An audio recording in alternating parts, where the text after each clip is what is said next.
لو انت بين ال20 وال30 فاسمعني كويس، عشان الاخطاء دي مش انا بس اللي غلطتها واتعلمتها متاخر، لا انا وكل الشباب دول.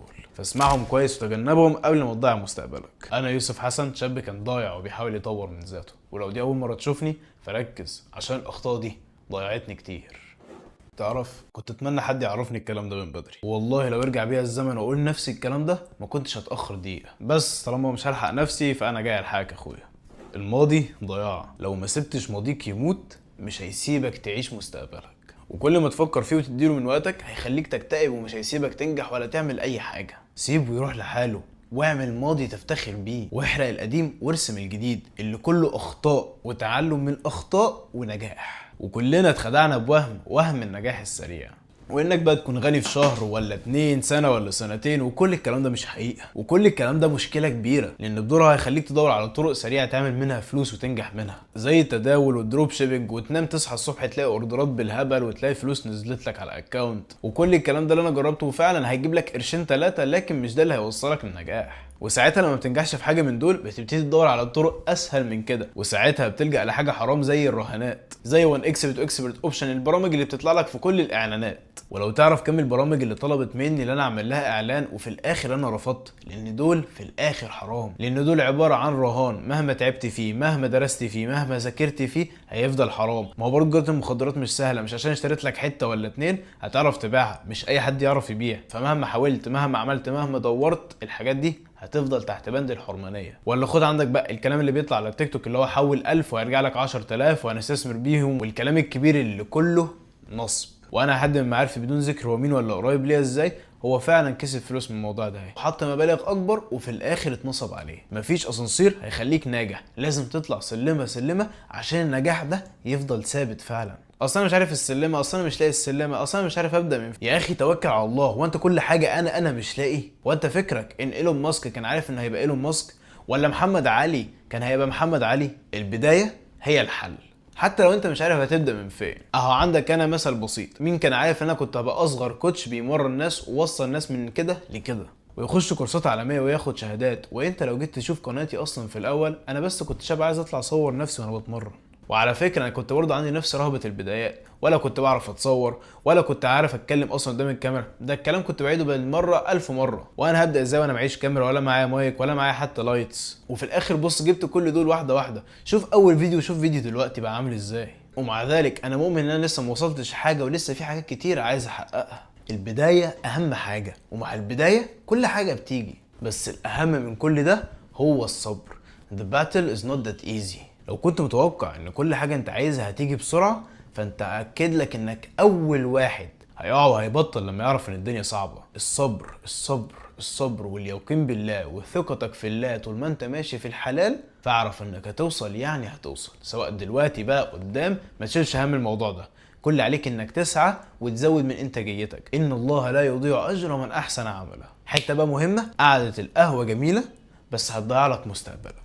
مفيش مشكله في قعدتك مع صحابك، بس لما الوقت ده يكون انت المفروض بتعمل فيه حاجه اهم، ساعتها هنا المشكله كلها. كل ساعه بتضيعها في حاجات ملهاش لازمه هي ساعه بتاخرك عن مستقبلك. لو عايز تنجح بجد لازم تقدر وقتك عشان هو يقدرك ويخلي لك بدل ما نجاحك في المستقبل يخليهولك حاضر في اسرع وقت. وخلي بالك، لو عايز تنجح في ضريبه للنجاح، طول ما انت ماشي في الصح فهتلاقي ناس كتير بتخسرهم من حواليك، ودي هي ضريبة النجاح. لو كنت عايز تنجح فعلا فانت لازم تخلص من العلاقات مش هتضيف لك حاجة. النجاح لازم يكون ليه دايرة معينة كده، دايرة كلها ناس فعلا عندها نفس الفيجن بتاعتك، او هم فعلا كلهم عايزين ينجحوا، مش لازم يبقى نفس السكة بتاعتك، بس كلهم عندهم اهداف لازم يوصلوا لها. ودايما حوط نفسك بالناس اللي سبقوك في الحاجة اللي انت عايز توصل لها، عشان في الاخر هتوصل لها. ومش معنى كلامي انك تخسر كل الناس اللي حواليك وتبقى قاعد في حالك ومحدش ليه دعوة بيك، لا خالص. العلاقات مهمة عشان توصل. النجاح مش مجرد تطوير من ذات وانك تنزل تتمرن وكل الكلام ده بس، لا خالص. العلاقات اللي بتبنيها مهمة زي اي حاجة تانية. خلي تعاملك دايما مع الناس كويس، خليك لطيف مع الناس كلها، لانك برضو مش عارف هتحتاج مين في يوم من الايام. وعشان تكون جذاب فعلا للناس كلها والناس فعلا كلها تحبك والناس الناجحه فعلا تنجذب ليك وتكون واثق من نفسك، لازم شكلك يدل على كده. لازم تنزل تتمرن. والله من اكتر العلاقات اللي فادتني ويمكن خلتني كمان اوصل بسرعه كانت بسبب اني مهتم بجسمي واني مهتم ان انا ابقى شكلي احسن. وغير كده دي صحتك، وانا عارف مين ما كانش نفسه فعلا يوصل لجسم حلو بس في الاخر فشل. ويمكن المره دي اكون فعلا انا السبب، ربنا بعتهولك عشان فعلا جسمك يتغير. واي حد اتمرن معايا شاهد فعلا على كده، شاهد على ان ثقته في نفسه اتغيرت جامد، وشاهد على ان هو فعلا اسلوب حياته اتغير للاحسن، واللي بقى بيعمل فلوس واللي بقى ناجح واللي بقى محبوب. وانت كمان تقدر تبقى زيهم واحسن منهم، ولو مش معايا مع غيري او مع نفسك حتى، لازم تغير من جسمك. بس لو فعلا عايز حد يراعي ربنا فيك وفي شغله ويوصلك لهدفك فعلا، فتقدر تبعت لي كوتشنج على التليجرام، وعندك عروض من 30 لحد 50%، وكل ده لعدد محدود. ولو مش تقدر تشترك معايا دلوقتي، فانت ممكن تحجز مكانك في العرض مبلغ بسيط جدا، او تقدر تقسط المبلغ كمان. فكل الفرص متاحه قدامك، كل اللي عليك فعلا انك تاخد الخطوه وتبتدي فعلا تغير من جسمك. ويا عم لو مش قادر دلوقتي، فانت كل الفيديوهات دي قدامك، تقدر فعلا تعمل منها جدول مناسب ليك. فكل حاجه قدامك سهله ومتيسره، الموضوع كله متوقف عليك. اخر 3 اخطاء دول، وبصراحه دول اكتر 3 اخطاء واجعنا كشباب، او مش واجعنا لا، بس دول اكتر 3 اخطاء اللي هو يا ريتنا كنا نعرفهم من بدري عشان نتجنبهم فعلا. وخلي بالك ان ال3 بيكملوا بعض، فلازم تركز فيهم كويس جدا. ما تصاحبش.